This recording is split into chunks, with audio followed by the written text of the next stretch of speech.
Aftəhlə qarşılar gələn qonağı, bu el qonaq sevən əziz diyardır. Gürcüstanım mənim doğma diyarım, dildə gəzir sözün, söhbətin sənin. Aftəhlə, Qaratəhlə kəndlərin var, yayılıb hər yana şöhrətin sənin.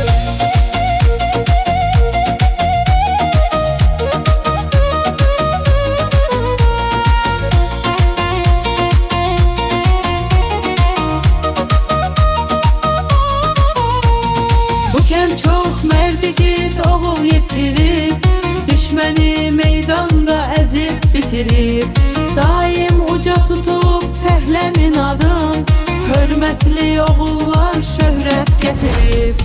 Gürcüstanım mənim doğma diyarım, dildə gəzir sözün, söhbətin sənin. Aftəhlə, Qaratəhlə kəndlərin var, yayılıb hər yana şöhrətin sənin.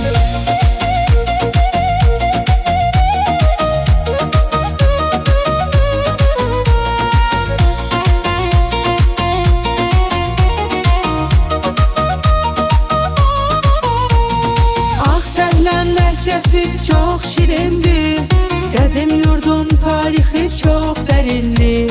Qaratəhlə kəndinin yoxdur oxşarı, dostluqda sınanmış var etibarı.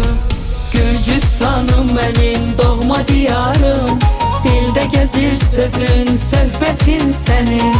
Aftəhlə, Qaratəhlə kəndlərin var, yayılıb hər yana şöhrətin sənin.